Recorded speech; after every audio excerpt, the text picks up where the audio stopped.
एक ऐसे संत जिनका रोम रोम राष्ट्रभक्ति में डूबा हुआ था। राष्ट्र के दीनहीन लोगों की सेवा को ही वो ईश्वर की सेवा मानते थे। इस युवा सन्यासी ने केवल अपनी मुक्ति को ही अपने जीवन का लक्ष्य नहीं बनाया, बल्कि करोड़ों देशवासियों के उत्थान को अपने जीवन का अंतिम लक्ष्य बनाया। स्वामी विवेकानंद के विचार आपकी जिंदगी बदलने का दम रखते हैं। दोस्तों, अच्छे लोगों की खूबी ये होती है कि उन्हें याद रखना नहीं पड़ता, वो याद रह जाते हैं। हम सभी के प्रेरणा स्रोत युग पुरुष स्वामी विवेकानंद जी कहते हैं, मेरा दृढ़ विश्वास है कि हर व्यक्ति निंदा से नहीं बल्कि प्रशंसा से सुधारा जा सकता है, और यही सिद्धांत राष्ट्र पर भी लागू होता है।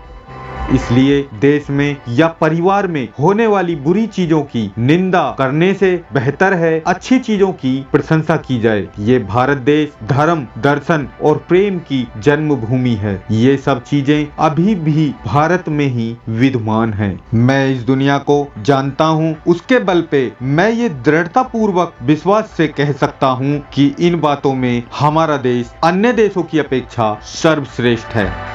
और मेरा ये देश और भी खूबसूरत हो जाए, और भी ऊंचा मेरे देश का नाम हो जाए। काश कि हर हिंदू विवेकानंद और हर मुस्लिम कलाम हो जाए।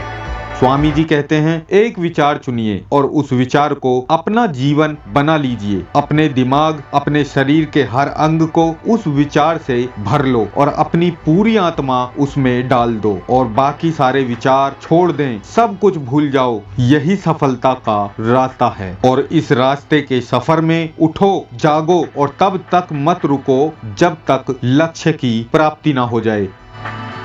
एक गलत और बुरे इंसान की बहुत से लोग मदद करते हैं अगर वो कोई शक्तिशाली और धनी इंसान है, जबकि किसी गरीब की इतनी मदद नहीं करते जब किसी निर्बल गरीब के साथ कोई अन्याय होता है या कुछ गलत होता है। क्यों? इसके लिए स्वामी जी कहते हैं, क्या आप युवा हैं? असली युवा कौन है? जो अनीति से लड़ता है, जो दुर्गुणों से दूर रहता है, जिसमें जोश के साथ साथ होश भी है, जिसमें राष्ट्र के लिए बलिदान की आस्था है। युवा वही होता है जिसके हाथों में शक्ति, पैरों में गति, हृदय में ऊर्जा और आंखों में सपने होते हैं।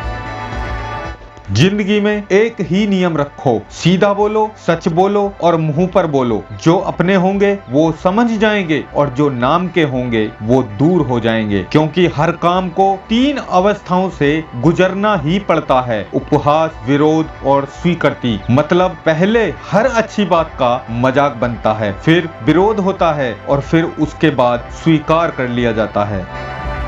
झूठ बोलना पहली बार आसान हो सकता है, लेकिन बाद में सिर्फ परेशानी देता है, और सच पहली बार बोलना कठिन होता है, लेकिन बाद में सिर्फ आराम देता है।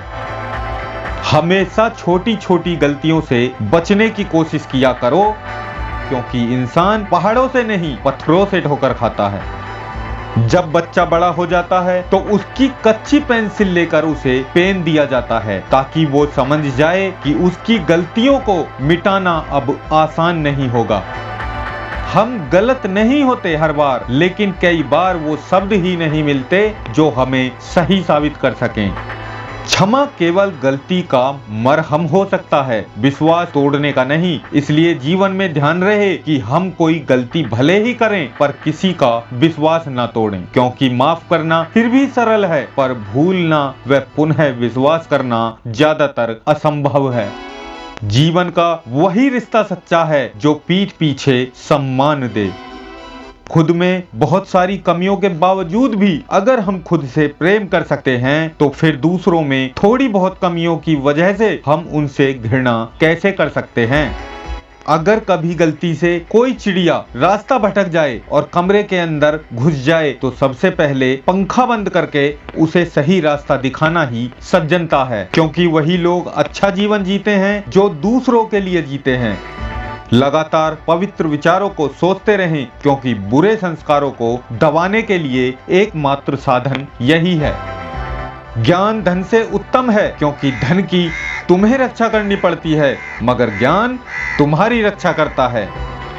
ये काम हमेशा दुनिया से छुपाकर ही करना। पहला काम किसी को प्यार करना है, चुपचाप बिना किसी बताए ही करना। दूसरा काम अपनी खुशियों को शांति से सेलिब्रेट करो। तीसरा काम जो भी खरीदना है बिना शोर मचाए खरीद लाओ। पांचवा काम अपने नुकसान को भी प्राइवेट रखो, चुपचाप सहन कर लो। आप अमीर कैसे हो गए ये बात लोग समझ ही नहीं पाएंगे। एक बार किसी ने स्वामी जी से पूछा कि सब कुछ खोने से ज्यादा बुरा क्या है। स्वामी जी ने जवाब दिया, उस उम्मीद को खो देना जिसके भरोसे हम सब कुछ वापस पा सकते हैं। हम वो हैं जो हमारे विचारों ने हमें बनाया है, इसलिए इस बात का ध्यान रखें कि आप क्या सोचते हैं। शब्द तो सिर्फ सहायक हैं, हमारे विचार ही प्रधान हैं और ये बहुत दूर तक जाते हैं।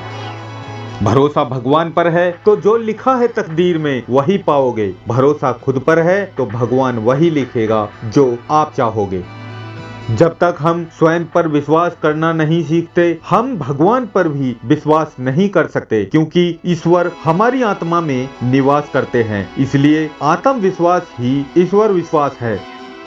जब जल गंदा हो जाता है तो उसे हिलाते नहीं, शांत छोड़ देते हैं और धीरज रखते हैं। गंदगी अपने आप नीचे बैठ जाती है, साफ जल अपने आप ऊपर आ जाता है। जो धीरज रख सकता है वह अपनी इच्छा से सब कुछ पा सकता है। युवाओं की प्रेरणा का स्रोत स्वामी विवेकानंद कहते हैं, उठो मेरे शेरों, इस भ्रम को मिटा दो कि तुम निर्बल हो। तुम एक अमर आत्मा हो, स्वच्छंद जीव हो, धन्य हो, सनातन हो। तुम तत्व नहीं हो, ना ही शरीर हो। तत्व तुम्हारा सेवक है, तुम तत्व के सेवक नहीं हो। तुम तो ईश्वर की संतान हो, अमर आनंद के भागीदार हो, पवित्र और पूर्ण आत्मा हो।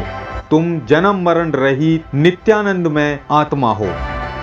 दोस्तों, आपको हमारी ये वीडियो कैसी लगी कमेंट बॉक्स में अपना जवाब जरूर देना। अगर आपको ये वीडियो अच्छी लगी तो वीडियो को लाइक करना और अपने दोस्तों के साथ शेयर करना। चैनल को सब्सक्राइब करके बेल आइकन दबा लो ताकि आपको आने वाली हमारी हर नई वीडियो मिलती रहे। मिलते हैं फिर किसी नई वीडियो के साथ, तब तक के लिए जय हिंद दोस्तों।